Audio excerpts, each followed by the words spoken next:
Hello बच्चों, आज हम लोग हिंदी व्याकरण पढ़ेंगे।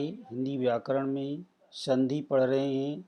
हम लोगों ने इसके पहले स्वर संधि, व्यंजन संधि पढ़ा है और संधि में तीसरा भाग विसर्ग संधि है। विसर्ग क्या है पहले तो ये समझ लीजिए। विसर्ग यानी आपने वर्ण पढ़ा, वर्ण में स्वर अक्षर से के मेल से जो संधि होती है उसे स्वर संधि, व्यंजनों के मेल से होने वाली संधि को व्यंजन संधि। तो विसर्ग क्या है? विसर्ग यानी एक वर्ण है। वर्ण यानी इस वर्ण को आप जानते हैं, जो है यहाँ दो बिंदी रहती है, लास्ट का ये लिखा जाता है स्वर व्यंजन। आप बोलते हो लास्ट में ये अक्षर रहता है, इसको अह पढ़ते हैं, इसी को विसर्ग कहते हैं। तो ये अक्षर का उपयोग होकर के, जहाँ इस अक्षर का उपयोग होता है यानी मात्रा का उपयोग हो चाहे अक्षर का उपयोग हो, तो ऐसे शब्दों को हम विसर्ग संधि कहते हैं और विस्तृत रूप से जानकारी लेते हैं। विसर्ग का स्वर या व्यंजन से पहले से मेल होने पर जो परिवर्तन होता है उसे विसर्ग संधि कहते हैं।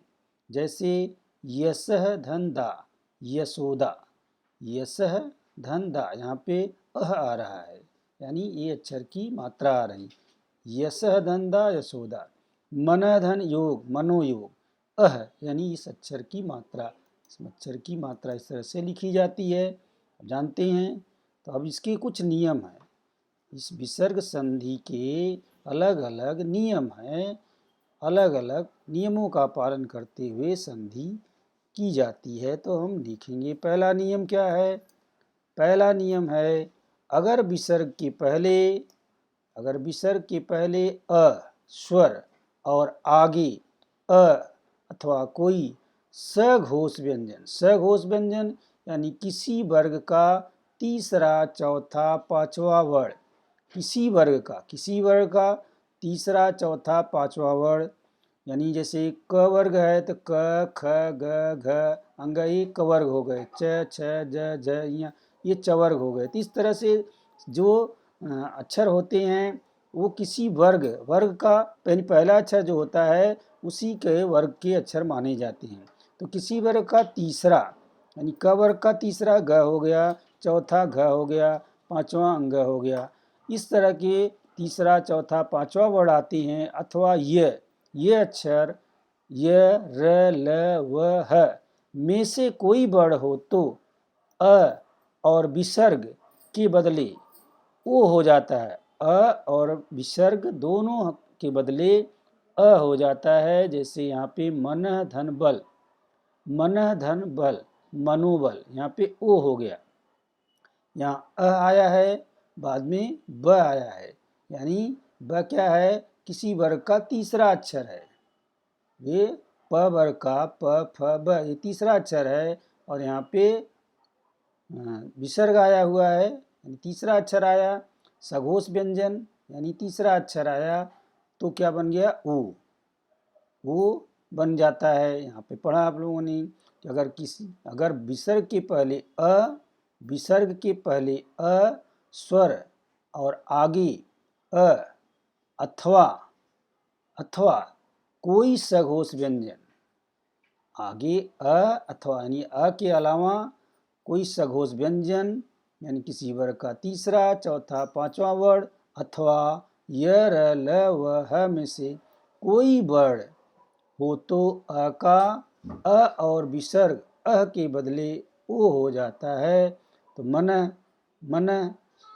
यहाँ पे मन धन बल, मनोबल, यश धन गान, यशो गान, मन धन अनुकूल, मनोनुकूल, पह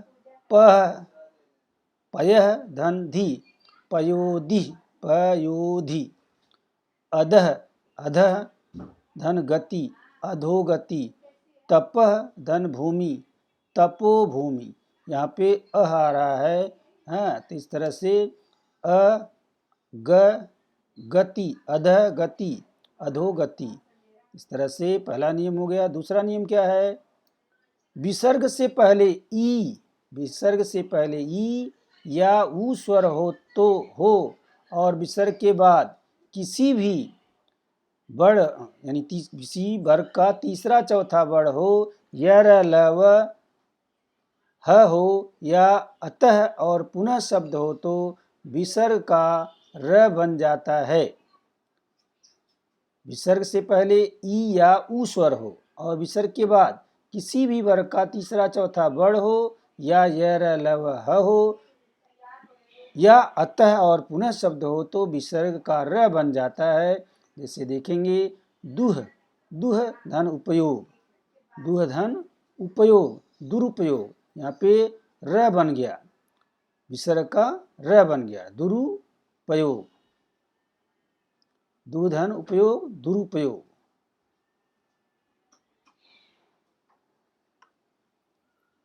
अतः धन आत्मा, अंतरात्मा, अतः धन आत्मा, अंतरात्मा। नियधन आहार, निराहार, दुहधन गति, दुर्गति, नियधन आशा, निराशा, पुनः धन उक्ति, पुनरुक्ति, नियधन धन, निर्धन, धनुधन ज्ञान, धनुर्ज्ञान। इस तरह से दूसरा नियम हो गया। तीसरा नियम देखेंगे, विसर्ग से पहले कोई भी स्वर, विसर्ग से पहले कोई भी स्वर हो और बाद में त हो तो विसर्ग का श हो जाता है। विसर्ग के पहले कोई भी स्वर हो और विसर्ग के बाद त इस तरह से आए तो क्या हो जाता है, श बन जाता है। त अक्षर के बदले श बन जाता है। जैसे नमः धनते, यहाँ पे त अक्षर आ रहा है तो क्या बोला गया कि यहाँ पे श बन जाता है, त का श बन जाता है। तो नमः धनते, नमस्ते, विसर्ग का स बन जाता है। ये विसर्ग जो है वो स बन गया और ते बीच में स आ गया। जो विसर्ग यहाँ था ये हट गया, इसकी जगह स आ गया, नमस्ते बन गया। अंतः, अंतः धन तल, अंतस्थल, यहाँ पे त है, यहाँ पे विसर्ग है, विसर्ग का त बन जा रहा है। विसर्ग का स बन जा रहा है, अंतस्थल बन गया।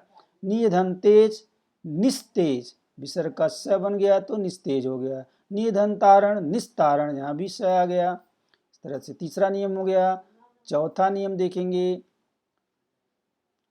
चौथा नियम क्या है, विसर्ग से पहले ई, ऊ और बाद में क, ख, ट, ठ, प, फ में से कोई वर्ण हो तो विसर्ग का श, ये वाला श हो जाता है। जैसे नियधन फल, खटकोड़ वाला श बन जाता है। नियधन फल, निष्फल, ये जो विसर्ग है ये खटकोड़ वाला स में परिवर्तित हो जाता है। तो नियधन फल का निष्फल, निधन ठुर, निष्ठुर, निधन कलंक, निष्कलंक, चतुर्धन कोण, चतुष्कोण, चतुर्धन पाद, चतुष्पाद, बहिधनकार, बहिष्कार। इस तरह से इस नियम के अनुसार चौथा नियम हो गया। पांचवा नियम देखेंगे,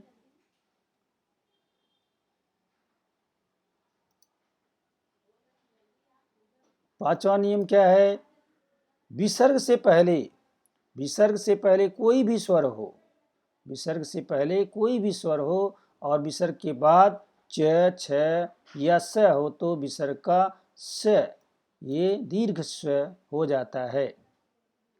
जैसे निधन च, निश्चय, निश्चय, यहाँ पे विसर्ग का स में परिवर्तन हो गया। निधन चल, निश्चल, हरिधन चंद्र, हरिश्चंद्र, निधन छल, निश्चल, आह धन चार्य, आश्चर्य, आह धन चार्य, आश्चर्य, दुधन शासन, दुस्शासन। छठा नियम देखेंगे, विसर्ग से पहले अ या आ हो और विसर्ग के बाद क या प हो तो विसर्ग का श हो जाता है। विसर्ग से पहले अ या अक्षर हो और विसर्ग के बाद क या प हो, क या प अक्षर हो तो विसर्ग का श बन जाता है। जैसे पुरह धनकार, पुरह धनकार, यहाँ पे विसर्ग है, बन गया पुरस्कार, श बन जाएगा, पुरस्कार। ये पुरस्कार, ये यहाँ पे नहीं आएगा, ये मात्रा यहाँ आएगा, पुरस्कार। नमः धनकार, नमः धनकार, नमस्कार। वनः धनपति, वनस्पति, इसलिए लिखा जाता है। तिरः धनकार, तिरस्कार, सब में श आ रहा है विसर्ग के बदले। 7वां नियम देखेंगे, विसर्ग से पहले अ या आ हो और विसर्ग के बाद अ आ को छोड़कर कोई भिन्न स्वर हो, यानी पहले विसर्ग के अ या आ अक्षर हो और विसर्ग के बाद ये अ और आ अक्षर दोनों को छोड़ करके कोई दूसरा स्वर हो तो विसर्ग का लोप हो जाता है, तब विसर्ग वहाँ से हट जाता है, बाकी वैसे लिखा जाता है। जैसे देखेंगे, अतः धन यो, अतः धन एव, अतः यहाँ पे विसर्ग है, एव यहाँ पे शब्द क्या बन गया, अतएव, केवल यहाँ पे विसर्ग का लोप हुआ, बाकी दोनों शब्द एक साथ लिख दिए गए, जुड़ गए, अतएव बन गए। ततः धन एव, ततएव, निय धन रोग, निरोग बन गया। इसमें से विसर्ग का लोप हो रहा है 7वें नियम के अनुसार। 8वां नियम देखेंगे, 8वां नियम क्या है, यदि विसर्ग से पहले ई या ऊ हो और बाद में स हो, ये वाला स हो, तो विसर्ग को श तथा स हो तो विसर्ग का श हो जाता है, अथवा विसर्ग को ज्यों का त्यों लिखा जाता है। यदि फिर से देखिए, यदि विसर्ग से पहले, विसर्ग के पहले ई या ऊ अक्षर हो और बाद में दीर्घ श हो, विसर्ग को हो तो विसर्ग का स, तो स में परिवर्तन होगा, तथा स हो तो विसर्ग का स में, यानी इस स में हो जाता है, अथवा विसर्ग का ज्यों का त्यों लिखा जाता है, या तो विसर्ग को ज्यों का त्यों साथ में लिखा जाता है। जैसे निधन सक्त, यहाँ पे स आया हुआ है तो बन गया निसक्त या निशक्त। ये जो है विसर्ग को ज्यों के त्यों भी लिखते हैं, बहुत जगह शब्दों में लिखा हुआ देखते हैं, तो निशक्त भी लिख सकते हैं और निशक्त भी लिख सकते हैं, निशक्त भी लिख सकते हैं। निधन शुल्क, निःशुल्क, ये भी लिखा शब्द मिलता है, या निःशुल्क इस तरह लिखते हैं, लेकिन ज़्यादातर व्यवहारिक रूप में इन्हीं शब्दों का इस्तेमाल होता है, तो आप निःशुल्क लिखा हुआ देखते हैं। दुर्धन शासन, दुशासन, दुशासन भी लोग बोलते हैं, इसे या दोनों तरफ से लिखा हुआ मिलता है। दुहधन साध्य, दुःसाध्य या दुस्साध्य, ऐसा भी लिखा मिलता है। तो इस तरह से ये जो है 8 नियम है विसर्ग संधि के, 8वें नियम के अनुसार विसर्ग में परिवर्तन होता है। तो इसको अच्छे से फिर से देख सकते हैं, इस वीडियो के माध्यम से आप बार बार देख सकते हैं और नियमों को याद रखेंगे, तो जब भी आवश्यकता पड़ेगी आप इसको संधि विच्छेद या संधि कर सकते हैं, इन नियमों को ध्यान में रखते हुए। स्कॉलरशिप के लिए बहुत महत्वपूर्ण है और भाषा ज्ञान के लिए भी बहुत महत्वपूर्ण है, आप किसी भी कक्षा में इसका उपयोग कर सकते हैं। तो आज का सेशन यहीं पे समाप्त करते हैं, धन्यवाद।